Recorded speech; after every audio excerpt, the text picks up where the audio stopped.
How is it going, YouTube? This is Malagant, and we are going to be checking out Last Epoch.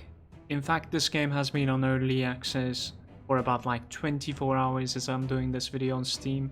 And before that one, it was actually like on alpha from the Kickstarter start for some time now. Actually, I don't necessarily know for exactly how long, but I know that like I backed it up for a very long time. So it recently, yesterday, came out to like Steam early access and started the beta with it as well. So to be honest with you, like I wasn't necessarily like expecting it to be like this in depth when it comes to like because I haven't checked it out at all during the alpha. I didn't even check out like any content about it. I was extremely just hopeful and, you know, chilling out with it, because after the disappointments of like some other titles that I have seen on like, you know, early alpha or like beta and whatnot, like they were definitely not delivering when it came down to it. So for instance, like Path of Exile was extremely unique when it comes to like the early access part.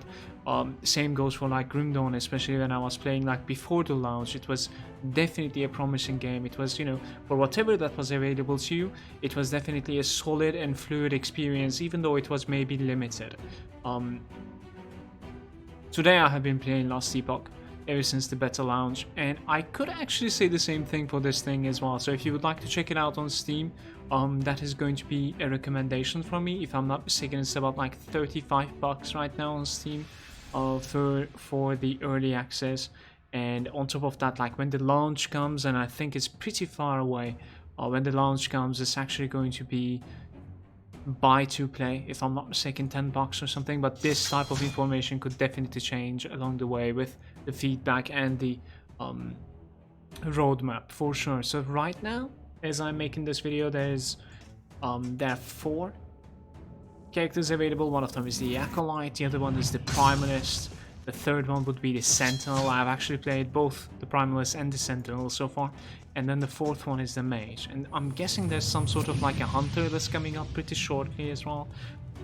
There's one thing that I would like to show you. This is like a very weird bug, actually. I've never ever seen a bug like this before. So if you pay attention, like it looks a little bit blurry for some reason, and whatever I click over here is gonna like switch between like some sort of like a blurry vision into more like clear cuts or like sharp vision. I have no idea why. So definitely mess around with this a little bit. I don't necessarily like care about the graphics looks, especially for a beta game that is like, you know, going to be going through the process of being not only optimized but also, you know, upgraded for sure. So as long as it's running smooth for me, I was always, you know, okay with it, let's say. Let's go like this, that should be fine. And how about we open a Sentinel with Malagant test, so that like I can show you something inside the game as well. I don't necessarily want to like keep this very long, in fact. That being said, like after creating your character, the game starts some sort of like a journey that is, at the very early on, it's much more linear. At about like 7 to 8 levels in, it starts spreading out a little bit more and like having lots of side areas with like very big zones actually, but for the most part they do look alike. The game is in fact running incredibly smooth on my PC. Even while recording, you could actually like see my FPS on the top left by 2 different numbers if you would like to. And you can see your own FPS inside the game if you press F11 and see how it is running. So the most important part is that like it doesn't necessarily fluctuate so much. What I want to talk about is that like right from the beginning, just give you a very solid and simple information about the game is that like there's going to be, you know, your right click, your left click, that is moved to. As far as I can see, it is not changeable so far. And then you're gonna have like 4 core abilities from like Q to R. You could probably remap these bindings if you would like to also. Your belt is capable of carrying some potions, healing potions. As far as I can tell so far, there are no mana potions at all. And right now our belt is only capable of carrying 2 potions. And you could like there's a, you know, global chat, as you can see. You could definitely leave the chat from the escape menu as well if you would like to. Very simple to leave that too. So right from that, I would like to show you some sort of like a customization in the game. how do you, progress your character. So we open the Sentinel. The Sentinel has some sort of like a small passive tree right over here, and we are going to be filling it up all the way to 20 no matter what we do. And it's kind of up to me to basically like put the points wherever I want to like fill all these 20 points. The second that I reach the 20 points, I'll have the chance to ascend, or I'll have the right to ascend. So what that means is that I'll be able to select any one of these ascendancies. Just like in, if you remember, if you have played World of Warcraft in the vanilla days, if you remember the old talent systems, it's actually very much alike. So that said, let me put it this way: after the 20 points into one of the ascendancy, you can only go to one ascendancy. So you could have about like 10 inside the Force Guard, you could have about like 10 inside the Paladin, and then you can obviously have about like 10 in the Void Knight as well, but you need to pick one of them to continue more than 20. So it kind of locks you in to one of the ascendancies if you commit more than 20. But that being said, you can still spend less than 20 on the other two. So that is how the system is right now. So you can only maximize one of the ascendancies for any character out there, and then you can have the other two ascendancies supporting you as well. And that is, again, up to, if I'm not mistaken right now, it's up to 20 points if you want to have like a supporting backup.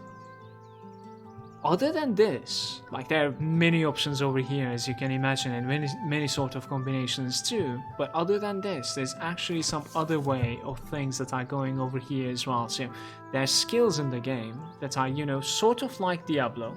So since we are a Sentinel, we are going to be having Sentinel skills that are available to my character. And we're gonna start with like, attack, vengeance, and afterwards it will be hammer throw, warpath. Warpath is the whirlwind, actually, cyclone from the Path of Exile. There's going to be a lunge, some sort of like a charge ability, very, very fluid and smooth. Drive, rebuke, and then you understand the point. So I'm going to be able to choose one of them to specialize. What specialize means is that I'll be able to actually like sort of modify the spell. Sometimes it could be a choice of like, let's say, we can actually, if you want to, we could actually like log into my other character to show you a little bit more in depth when it comes to like the specializations. But what it comes down to is basically like you're able to modify these abilities of your choosing. And just looking to my level 24 Primalist, it's some sort of like a beast monster, in fact. And yeah, over there as well, like the spell that you have decided to like specialize in has its own talents, and you're also customizing that in the way that you would like to. So all these stuff combined, it is creating the character that you want to make. So in this case, I went ahead and chose the wolf, and I decided to like go this way. Don't really want to talk about it right now, not necessarily about my build at all, because this video is not that. And I also chose the leap, and I also chose the saber tooth. So those are like my skills that I've specialized, and those are like the talents that I've chosen inside there. And then on the passives, I've chosen like the Beastmaster, and to get to the Beastmaster, I had to spend like 20 points into the Primalist. So that is the customizing that is going on.